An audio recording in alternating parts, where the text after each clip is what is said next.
Tu t'es blessé le dos, maintenant ça va mieux, et tu cherches un exercice pour le renforcer, pour éviter que les douleurs reviennent, de se refaire mal de la même manière.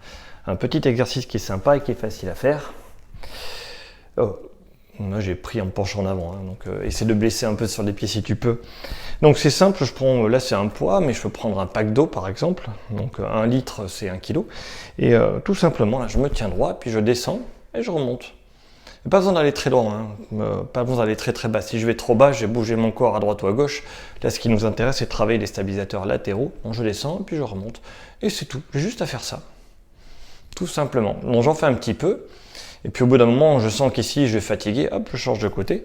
Et je fais l'autre côté. C'est vraiment très très simple. Il faut laisser le dos coulisser. Il ne faut pas aller chercher trop bas. Il faut répéter ce mouvement. C'est le côté opposé qu'on travaille. Tout simplement. Pourquoi faire de la prévention sur le dos? C'est qu'une personne qui s'est blessée cette année a 80% de chances de se reblesser le dos.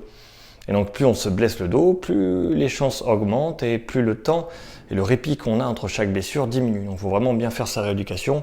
Après comme ça, ça ne revient plus. Un autre truc, donc une variante de cet exercice-là, que je fais faire aux gens pour vraiment que tous les aspects du dos travaillent, je le mets devant et je fais glisser jusqu'au genou et je remonte. Donc là, je vais faire travailler les côtés et une partie de derrière. Et je répète tranquillement, donc je descends mon truc jusqu'au genou, donc pareil, pas trop bas, c'est vraiment mon dos qui doit travailler. Si ça tire ailleurs que ici, il suffit de plier un peu les genoux pour pas que ça tire dans les jambes, et vraiment, il faut essayer d'enrouler le dos et de remonter. C'est comme ça qu'on fait travailler cette partie-là, cette partie lombaire. Et pareil de l'autre côté, lorsque je sens la fatigue, j'ai compté à peu près, je dis n'importe quoi, 15, je fais 15 de l'autre côté, et voilà. Donc, combien j'en fais? Dès que je fatigue, je change.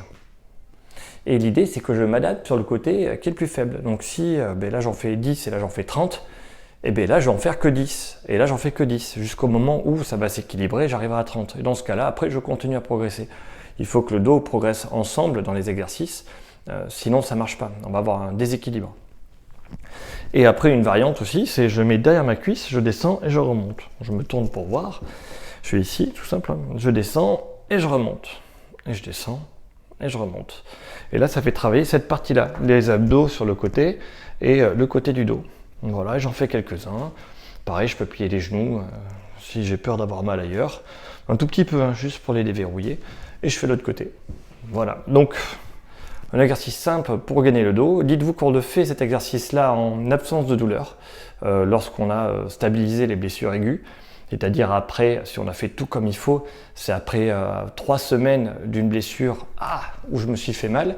Et sinon, si je suis chronique, avec un dos bien raide, il faut d'abord faire les étirements avant de faire ça. L'objectif, c'est de retrouver de la souplesse et de l'utiliser après pour la garder de manière active, pour que la souplesse, elle reste.